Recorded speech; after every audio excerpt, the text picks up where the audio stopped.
जय श्री कृष्णा, राधे राधे। आप सभी भक्तों का आपके अपने YouTube चैनल श्री कृष्ण दीवानी में हार्दिक स्वागत है। भक्तजनों, यदि आप चाहते हैं कि माता लक्ष्मी आप पर प्रसन्न हो, भगवान विष्णु की आप पर कृपा बनी रहे, तो फिर कार्तिक मास में ये पुण्य फल देने वाली कथाएं पूर्ण विश्वास के साथ नियम पूर्वक हर दिन सुने। लाभ स्वयं देखने को मिलेगा। नगर बसेरी की कथा। एक जाट था, एक भाट था। दोनों गहरे दोस्त थे। जाट चला अपनी बहन के और भाट चला अपने सासरे। अब बीच रास्ते में कुएं की पाल पर दोनों बैठ गए। जाट बोला कि आ भाई भाट, नगर बसेरा कर ले। तब उसे भाट बोला कि मैं तो सासरे जा रहा हूँ, मेरी खूब खातरी होगी वहां, सो तू ही कर ले नगर बसेरा। अब जाट कुएं की पाल पर बैठकर पानी की घंटी और चावल का दाना लेकर नगर बसेरा करने लगा। और नगर बसेरा करते हुए वह ऐसे बोला, नगर बसेरा जो करे सो मलमल धोवे पाँव, ताता मांडा लापसी देगी मेरी माँ, माँ ना देगी मावसी देगी द्वारका का वास, मीठा मीठा ग्रास वृंदावन का वास, 5 कुल्टी छठी रास मेरो जीवड़ो श्री कृष्ण के पास, तालू पानी हो जाएगी झट से निकल जाए मेरा जी। और इस प्रकार नगर बसेरा करके जाट अब अपनी बहन के घर चल पड़ा। और जब वह बहन के घर पहुंचा तब बहन ने उसे बुरा चावल जिमाकर भाई की खूब खातरी की और भाई से खूब बातचीत की। और उधर जब भाट अपनी ससुराल पहुंचा तो उसे अपने ससुराल में आग लगी पाई। आग बुझाते बुझाते, राख उठाते उठाते भाट के हाथ भी काले और मुंह भी काला। न रोटी न पानी उसे मिला। पड़ोसन आई और उसकी सास से कहने लगी कि जवाई आया है, उसकी भी कुछ पूछ कर लो, कुछ खातरी उसकी भी करो। तब सास बोली कि क्या करूं, मेरा तो टापड़ा जल गया है। तब उसे पड़ोसन ने एक छाछ का गिलास और एक रोटी लाकर दी। तब भाट ने वह रोटी खाई। अब रास्ते में शाम के समय दोनों दोस्त फिर से मिले। तब दोनों एक दूसरे से बोले कि कहो भाई, कैसा रहा सब। तब भाट बोला, भाई जब मैं अपनी ससुराल पहुंचा तो मुझे वहां आग लगी पाई। बुझाते बुझाते हाथ भी काले और मुंह भी काला, न रोटी मिली न पानी।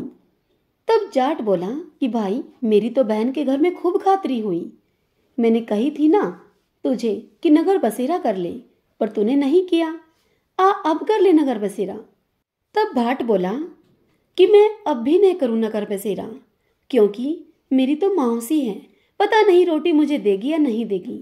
तेरी तो माँ है, दही की छछूली और चूरमा की पिंडी तेरे लिए धरी ही पाएगी। भाट ने नगर बसेरा अब भी नहीं किया और जाट ने नगर बसेरा कर लिया और करते हुए कहने लगा, नगर बसेरा जो भी करे सो मलमल धोवे पाँव, ताता मांडा लापसी देगी मेरी माँ, माँ देगी मावसी देगी द्वारका का वास, मीठा मीठा ग्रास वृंदावन का वास, 5 कुल्टी छठी रास मेरो जीवड़ो श्री कृष्ण के पास, डालू पानी हो जाएगी झट से निकल जाए मेरा जी। इतना कहकर नगर बसेरा करके जाट अब चल पड़ा। घर पहुंचते ही जाट की मौसी ने उसका बहुत लाडचाव किया। और उधर जब भाट घर पहुंचा तो उनकी भैंस खो गई। भैंस खोने पर उसका बाप एक लाठी धरे और एक लाठी उठाए और भाट से बोला कि ससुराल गया तो वहां आग लगा दी और जब यहाँ आया है तो तूने भैंस खो दी। पहले भैंस खोज कर ला, तभी तुझे रोटी पानी मिलेगी। अब भाट को सारा दिन हो गया भैंस को ढूंढते ढूंढते, पर उसे भैंस कहीं न मिली। बाजार में फिर से दोनों दोस्त दोबारा से मिले तो जाट ने पूछा कि कहो भाई क्या खबर है। तब भाट बोला कि यहाँ पर आते ही मेरे बाप की भैंस खो गई। उसी समय से मैं भैंस को ढूंढ रहा हूँ, मेरी रोटियों का कोई ठिकाना नहीं। तब जाट उसे फिर से बोला, भाई मैंने तो तुझे कहा था कि नगर बसेरा कर ले, पर तूने नहीं किया। अब कर ले नगर बसेरा। तब उसे भाट बोला कि भाई तेरे नगर बसेरे में क्या इतने गुण हैं? अगर इतने गुण हैं तो कर लेते हैं नगर बसेरा। और फिर दोनों दोस्तों ने नगर बसेरा किया। नगर बसेरा करते हुए वे कहने लगे, नगर बसेरा जो करे सो मलमल धोवे पाँव, ताता मांडा लापसी देगी मेरी माँ, माँ देगी मावसी देगी द्वारका का वास, मीठा मीठा ग्रास वृंदावन का वास, 5 कुल्टी छठी रास मेरो जीवड़ो श्री कृष्ण के पास, डालू पानी हो जाएगी, झट से निकल जाए मीरा जी। इस प्रकार कहकर उन्होंने नगर बसेरा कर लिया। अब दोनों दोस्त फिर से अपने अपने रास्ते पर चल पड़े। जब भाट चला रास्ते पे अपने, तो उसे रास्ते में भैंस मिल गई। वह भैंस को लेकर अब अपने घर को गया। तब उसकी माँ बोली कि लड़के को आते ही घर से निकाल दिया, सारा दिन हो गया बेचारे को भूखे मरते। और फिर भाट को उसकी माँ ने खूब अच्छी तरह से जिमाया और फिर उन्होंने सारी नगरी में ही ढिंढोरा पिटवा दिया कि हर कोई कार्तिक में पीहर सासरे में आते जाते समय नगर बसेरा जरूर करे। सभी बोलिए विष्णु भगवान की जय। तुलसी जी की कथा। सभी बोलिए तुलसी मात की जय। कार्तिक का महीना आया, तब सभी औरतें तुलसी माता को सींचने के लिए आती। सभी तो सींचकर तुलसी माता को वापस चली जाती, किंतु एक बुढ़िया माई वहां आती और तुलसी माता से कुछ ऐसा कहती। वह कहती, हे तुलसी माता सत की दाता, मैं तेरा बिरला सींचती हूँ, तो मुझे बहू दे, पीले रंग की धोती दे, मीठा मीठा ग्रास दे, बैकुंठ में वास दे, चटक की चाल दे, अच्छी मौत दे, चंदन का काट दे, अच्छा राज दे, दाल भात खाने को दे और 11 के दिन श्री कृष्ण का कांधा दे। तब तुलसी माता यह बात सुनकर सूखने लगी। तब भगवान श्री कृष्ण ने तुलसी जी से पूछा कि हे तुलसी, इतनी औरतें आती हैं, तुमको नहलाती हैं, तुम्हें भोग लगाती हैं, तुम्हारी पूजा करती हैं, तुम फिर भी सूख रही हो। तब तुलसी माता ने श्री कृष्ण से कहा कि हे प्रभु, आप मेरे मन की मत पूछो। तब भगवान ने कहा कि अगर यह बात मैं नहीं पूछूंगा तो कौन पूछेगा। तब तुलसी माता ने कहा कि एक बुढ़िया माई मेरा पूजन करने के लिए रोज आती है और पूजन करने के बाद मुझे वह यह बात कहकर जाती है, मैं उसे और तो सब कुछ दे दूंगी, लेकिन श्री कृष्ण का कांधा उसे कैसे दूंगी। तब भगवान श्री कृष्ण सारी बात सुनने के बाद तुलसी जी से बोले कि कल जब वह बुढ़िया माई आएगी तब तुम उससे कह देना, जब वह मरेगी तो मैं उसे अपने आप कांधा दे आऊंगा। अब समय बीतने के अनुसार कुछ समय के बाद ही कुछ दिनों में वह बुढ़िया माई मर गई। अब गांव के सभी लोग इकट्ठे होकर उस बुढ़िया माई को लेकर जाने लगे। तब वह बुढ़िया माई इतनी भारी हो गई कि वह किसी से भी ना उठे। तब सभी लोग कहने लगे कि इतनी ज्यादा पूजा पाठ किया करती थी, पाप नष्ट होने की माला तक फेरती थी, फिर भी इतनी भारी हो गई। तभी वहां पर भगवान श्री कृष्ण बूढ़े ब्राह्मण का वेश धारण करके आए और वहां खड़े हुए लोगों से पूछने लगे कि यह कैसी भीड़ है भाई। तब वहां पर खड़े हुए आदमी कहने लगे कि यह बुढ़िया माई मर गई है, पापनी थी, इसीलिए किसी से उठती भी नहीं। तब भगवान ने उन लोगों से कहा कि मेरे को इसके कान में एक बात कहने दो, तो यह आसानी से उठ जाएगी। फिर भगवान ने उस बुढ़िया माई के पास जाकर उसके कान में कुछ ऐसा कहा, बुढ़िया माई मन की निकाल ले, पीतांबर की धोती ले, मीठा मीठा ग्रास ले, बैकुंठ का वास ले, चटक की चाल ले, चंदन का काठ ले, झालर की झनकार ले, दाल भात का जीमन ले और श्री कृष्ण का कंधा ले। यह बात सुनकर अब बुढ़िया माई हल्की हो गई। उसे भगवान श्री कृष्ण अपने कंधे पर ले गए। अंत में उस बुढ़िया माई को मुक्ति मिल गई। हे तुलसी माता, जैसे आपने उस बुढ़िया माई की मुक्ति करी, वैसे ही हमारी भी करना। हे भगवान श्री कृष्ण, जैसे आपने बुढ़िया माई को कांधा दिया, वैसे ही हमें भी देना। इस कथा को कहते सुनते हुंकारा भरते सभी पर अपनी कृपा करना। इल्ली और घुड़िए की कहानी। एक इल्ली और एक घुड़ था। इल्ली बोली कि आ भाई घुड़, कार्तिक नहाई। तब घुड़ बोला, तू तो गोरी पड़ी है, तू ही नहा ले, मेरे तो मोट बाजरा पड़ा है, मैं तो नहीं नहाऊंगा। मैं तो हरे हरे बाजरे का सिट्टा खाऊंगा और ठंडा ठंडा पानी पीऊंगा। बाद में फिर इल्ली तो राजा की लड़की के पल्ले लगकर नहा ली और घुड़ नहीं नहाया। कार्तिक उतरते ही दोनों मर गए। बाद में इल्ली ने कार्तिक नहाने के कारण, कार्तिक नहाने के पुण्य प्रभाव से राजा के घर में बेटी बनकर जन्म लिया और घुड़ राजा के घर में गधा बना। जब राजा ने बेटी के विवाह का साया निकलवाया तो बेटी के विवाह का मुहूर्त निकल गया और वह ससुराल जाने के लिए विदा होने लगी तो बेटी की बैलगाड़ी अब रुक गई। यह देखकर राजा रानी बोले कि बैलगाड़ी क्यों रुक गई? बेटी, तुझे जो चाहिए सो मांग ले। तब वह लड़की बोली कि यह गधा मुझे चाहिए। तब राजा रानी उससे बोले कि मांगा तो भी क्या मांगा, यह मत ले, तुझे और जो कुछ चाहिए, धन दौलत और भी कुछ, वह सब ले जा। परंतु वह नहीं मानी और उसने कहा कि मुझे तो यही गधा चाहिए। और अब वह गधा फुदक फुदक कर राजा के रथ के पीछे भागने लगा। जब लड़की महल में जाने लगी तो उस गधे को उसने सीढ़ी के नीचे बांध दिया। जब सीढ़ी उतरने लगी तो गधे ने उससे कहा कि हे सुंदरी, हे लड़की, थोड़ा पानी तो पिला दो। तब उस लड़की ने कहा, जब मैंने तुझसे कार्तिक नहाने के लिए कहा था तब तूने मुझसे कहा था कि मैं तो बाजरे का सीटा खाऊंगा और ठंडा ठंडा पानी पीऊंगा। वह दोनों आपस में यह बात कर ही रहे थे कि उनकी आपस की यह बात देवरानी जेठानियों ने सुन ली और अपने देवर को सिखा दिया। कहने लगी, तू ये क्या जादूगरनी लेकर आया है, ये तो जानवरों से भी बात करती है। तब वह देवर बोला कि मैं अपने कानों से सुनूंगा तभी मानूंगा, अपनी आंखों से देखूंगा तभी मानूंगा। और फिर दूसरे दिन वह छिपकर बैठ गया और देखा कि रानी महल से नीचे उतरी है और गधा फिर वही बात उससे बोला है, तो रानी ने भी उसको जवाब दिया। तब वह राजा तलवार निकालकर वहां खड़ा हो गया और अपनी रानी से बोला कि तू जानवरों से क्यों बात कर रही है? क्या तो तू मुझे सच सच बता दे, नहीं तो मैं तुझे आज तलवार से मार दूंगा। तब उस रानी ने कहा कि औरत का भेद मत खोलो। तब राजा ने कहा कि मैं तो तेरा पूरा भेद खोलूंगा। इस पर रानी ने उसे बताया कि मैं पिछले जन्म में इल्ली थी और यह गधा है, यह घून था। तब मैंने इसे कहा था कि आ घून कार्तिक नहा ले, तब यह नहाया नहीं, जिससे कि यह इस जन्म में गधा बना। और मैं राजा की लड़की के पल्ले लगकर कार्तिक नहाई, जिसके पुण्य प्रभाव से राजा के घर में मुझे जन्म मिला। इसीलिए मैं तो पिछली बात कर रही थी इससे। यह बात सुनकर वह राजा कहने लगा कि क्या कार्तिक में नहाने का इतना फल है? तब उसे रानी ने बताया कि कार्तिक में नहाने से मैं आपके घर में राजपाट कर रही हूँ।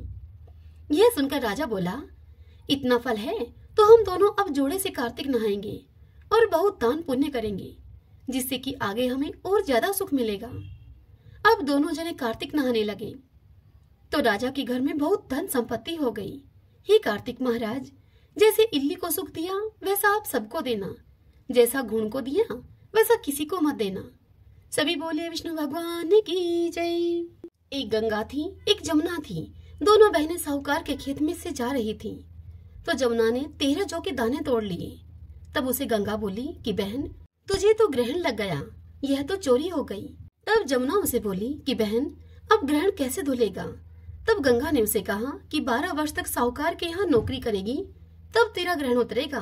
बाद में जमुना साहूकार के यहाँ गई और उसे बोली कि मुझे नौकरी पर रख लो, मैं तुम्हारे घर के सारे काम कर दूंगी, परंतु मैं 4 काम नहीं करूंगी। एक तो झूठे बर्तन नहीं मांजूंगी, झाड़ू नहीं लगाऊंगी, बिस्तर नहीं बिछाऊंगी और दिया नहीं जलाऊंगी। अब साहूकार ने उसे रख लिया और 12 वर्ष के बाद कुंभ का मेला आया। साहूकार ने कुंभ के मेले में जाने लगी तो उसे जमुना ने सोने का 1 टका देकर कहा कि मेरी बहन गंगा को यह दे देना और उससे कह देना कि तेरी बहन ने भेजा है और वह गोरे गोरे हाथों में हरी हरी चूड़ियां पहने यह टका ले लेगी। साहूकारनी ने वहां जाकर गंगा जी को सोने का टका दे दिया और उससे कहा कि जमुना ने यह टका तुम्हारे लिए दिया है।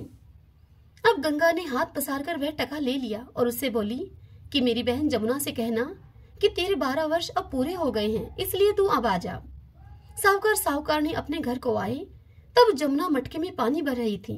तब वह जमुना से दोनों कहने लगे कि तेरी बहन को सोने का टका हमने दे दिया है और उसने तुम्हारे लिए कहा है कि अब तेरे 12 वर्ष पूरे हो गए हैं, सो तू अब आ जा। इतना सुनते ही जमुना जी वहां से सहस्त्रधारा होकर बहने लगी। तब साहूकार ने दोनों जमुना जी के पैरों में गिर गए और उससे बोले कि अब हमारा ग्रहण कैसे उतरेगा? आपने हमारे घर में जो काम किया है इसीलिए हमारा ग्रहण अब कैसे उतरेगा? जब जमुना जी गंगा जी के पास पहुंची तब जमुना जी से बोली गंगा जी कि तू साहूकारनी को धैर्य बंधाकर आई है या नहीं?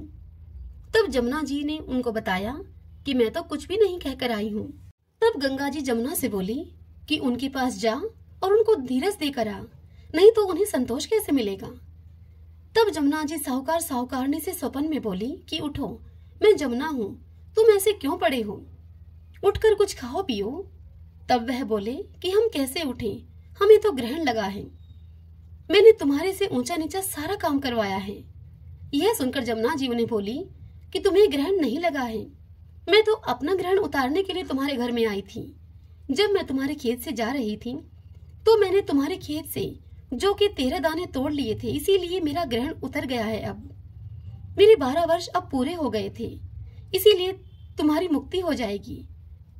तब उन्होंने उठकर देखा तो उनके सारे घर में बहुत सा धन हो गया है। हे गंगा जमुना माता, जैसे साहूकार साहूकारने को आपने दर्शन दिए और उनकी मुक्ति करवाई, वैसे ही हमारी भी करना, हमारे सारे परिवार की करना। इस कथा को कहते सुनते हुंकारा भरते सब पर अपनी कृपा करना। एक बूढ़े की 7 बहुएं थी। वह अपनी बहुओं से बुलाकर कहने लगा, बहुओं, मेरा तो कार्तिक नहाने का मन है, क्या तुम यह मेरा नियम निभा दोगी? तब बूढ़े की 6 बहुओं ने उसे मना कर दिया, परंतु सबसे बड़ी बहू बूढ़े से कहने लगी कि पिताजी, मैं यह आपका नियम निभा दूंगी, आप मेरे यहाँ आकर कार्तिक स्नान कर लेना। बूढ़ा अब हर रोज सुबह उठकर नदी पर जाकर स्नान करके आता और अपनी धोती बड़ी बहू के घर के आंगन में सुखा देता था। बूढ़े की धोती में से जैसे जैसे पानी के टपके नीचे धरती पर स्पर्श करते, वैसे ही वहां आंगन में हीरे मोती बन जाते। यह देखकर 6 बहुएं अपने ससुर से कहने लगी कि पिताजी, आप हमारे यहाँ आकर नहा लेना। तब बूढ़ा उनसे कहने लगा कि ठीक है बहू, मुझे तो नहाना ही है, सो तुम्हारे यहाँ नहा लूंगा। अगली सुबह बूढ़े ने नहा धोकर अपनी धोती उस बहू के आंगन में सुखाई तो वहां हीरे मोती नहीं गिरे। तब सारी बहू ससुर से कहने लगी कि उसके यहाँ तो हीरे मोती गिरते हैं और हमारे यहाँ कीचड़ ही कीचड़ हो जाता है। आप तो हमारे यहाँ पाप से नहाते हैं, आप ऐसा करो, आप उन्हीं के यहाँ नहा लिया करो। अब बूढ़ा फिर से बड़ी बहू के यहाँ नहाने लग गया। रोज सुबह धोती सुखा देता तो धोती में से गिरने वाले पानी के टपके हीरे मोती बन जाते। इस प्रकार अब कार्तिक महीना समाप्त होने को हुआ। तब बूढ़े को बड़ी चिंता होने लगी। यह देखकर बड़ी बहू ने उस बूढ़े से पूछा कि पिताजी, आप इतनी चिंता में क्यों हैं? तब बूढ़े ने उस बहू से कहा कि बहू, मेरा कार्तिक महीना समाप्त होने को आया है और मेरा मन करता है कि मैं एक दिन सारे परिवार वालों को खाने का न्योता देकर आऊं और उन्हें जिमाऊं। यह सुनकर बड़ी बहू बोली कि पिताजी, इसमें चिंता की क्या बात है, आप सारे परिवार वालों को खाने का न्योता दे आओ। जब बूढ़ा न्योता देने के लिए उन 6 बहुओं के पास गया तो सभी 6 बहुएं कहने लगी कि जब तक आपके घर में वह बड़ी बहू रहेगी तब तक हम खाना खाने के लिए नहीं आएंगे। अब बूढ़ा अपने घर को वापस आया और आकर फिर से चिंता मगन होकर बैठ गया। तब बड़ी बहू ने फिर से पूछा कि पिताजी, अब किस बात की चिंता है? तब बूढ़े ने कहा कि बहू, उन सबका कहना है कि जब तक तुम यहाँ घर पर रहोगी तब तक उनमें से कोई भी खाना खाने के लिए नहीं आएंगी। तब बड़ी बहू कहने लगी कि इसमें चिंता की कोई बात नहीं है, मैं अपनी 4 रोटी लेकर खेत पर चली जाऊंगी, आप उन्हें फिर से खाने का न्योता देकर आओ। बूढ़े ने ऐसा ही किया। तब वे सारी बहुएं खाना खाने के लिए आई। उन्होंने कुछ तो खाना खाया और बचे हुए खाने में मिट्टी और कंकड़ डालकर चली गई। उन सब ने सोचा कि अगर हम कंकड़ और मिट्टी डाल देंगे तो बड़ी बहू को इससे परेशानी होगी। वहीं दूसरी ओर बड़ी बहू खेत में बैठी हुई यह कह रही थी कि राम जी की चिड़िया राम जी का खेत, चुगलो चिड़िया भर भर के पेट। मेरे ससुर ने तुम्हें घर में जगह दी है और मैंने खेत में दी है। इस प्रकार से वह बड़ी बहू चिड़ियों को बाजरा डालकर अब घर पर आ गई। तब बूढ़ा उदास हुआ बैठा था। अब बूढ़े को उदास हुआ देखकर बड़ी बहू को भी चिंता हो गई। वह पूछने लगी कि पिताजी, सब अच्छे से निमट तो गया ना, अब आप उदास क्यों हैं? तो वह कहने लगा कि बहू, तुम्हारी देवरानी जेठानी आई थी और उन्होंने अच्छे से खाया पिया, बचे हुए खाने में वह कंकड़ मिट्टी डालकर चली गई, सो तुम्हारे लिए कुछ भी नहीं बचा है। यह सुनकर वह बड़ी बहू बोली कि कोई बात नहीं पिताजी, मेरा क्या है, मैं तो 4 रोटी फिर भी बनाकर खा लूंगी, बाकी सब तो ठीक ठाक से निमट गया ना। तब वह बूढ़ा बोला कि हाँ, बाकी सब कुछ अच्छे से निमट गया, कुछ भी कम नहीं पड़ा। तब बड़ी बहू घर के अंदर गई तो जाकर वह क्या देखती है कि जिस खाने में वह मिट्टी कंकड़ डालकर गई थी उनमें हीरे मोती बिखरे पड़े हैं और घर अब महल हो गया है। सारा घर धन दौलत से भर गया है, अन्न के भंडार भर गए हैं। तब उसने ससुर से कहा कि पिताजी, आप तो कह रहे थे कि मेरे लिए कुछ भी नहीं है, मेरा घर तो हीरे मोतियों से भर गया है, जहाँ देखूं वहाँ धन दौलत की वर्षा हो रही है, अन्न के भंडार भरे हुए हैं, घर महल बन गया है। यह सुनकर बूढ़े ने कहा कि बेटी, तुमने मेरा कार्तिक स्नान पूरे मन से निभाया था और उन्होंने पाप से निभाया था। तुम पर कार्तिक देवता प्रसन्न हुए हैं, सो उनकी कृपा से तुम्हारा घर हीरे मोतियों से भर गया है। हे मेरे कार्तिक देवता, जैसे आप उस बड़ी बहू पर बरसे वैसे ही सब पर बरसना। इस कथा को कहते सुनते हुंकारा भरते सभी पर अपनी कृपा करना। तपसी लपसी की कहानी। एक तपसी था, एक लपसी था। तपसी तो भगवान की तपस्या करता था और लपसी सवा सेर की लापसी बनाकर भगवान को भोग लगाता और लोटा हिलाकर चीम लेता था। एक दिन दोनों लड़ने लगे। लपसी बोला मैं बड़ा हूँ, तपसी बोला मैं बड़ा हूँ। इतने में ही नारद जी वहां पर आए और उनसे पूछने लगे क्या बात है, क्यों लड़ रहे हो? तब लपसी ने कहा कि मैं बड़ा हूँ, मैं सारे दिन भगवान की तपस्या करता हूँ, उनकी पूजा अर्चना करता हूँ। तब लपसी बोला कि मैं बड़ा हूँ, मैं भगवान को सवा सेर की लापसी का भोग लगाकर लोटा हिलाकर फिर भोजन करता हूँ। उन दोनों की बात को सुनकर नारद जी बोले कि मैं तुम्हारा फैसला कल कर दूंगा। दूसरे दिन तपसी नहा धोकर आ रहा था तो नारद जी ने उसकी परीक्षा लेने के लिए 1.25 करोड़ की अंगूठी उसके आगे फेंक दी। जब उसने देखा कि 1.25 करोड़ की अंगूठी उसके आगे पड़ी है तो उसने झट से वह अंगूठी उठाकर अपने घुटने के नीचे दबा ली और तपस्या करने लग गया। अब लपसी सुबह उठा तो उठकर वह नहा धोकर उसने 1.25 सेर की लापसी बनाई और भगवान को भोग लगाया। अब लोटा हिलाकर वह जीमने लगा। इतने में ही नारद जी वहां आ गए और तपसी के पास जाकर बैठ गए और लपसी को अपने पास बुलाया और बिठाया। तब वह दोनों फिर से कहने लगे बताइए हम में से कौन बड़ा है? तब नारद जी बोले तपसी से कि तू अपना घुटना उठा।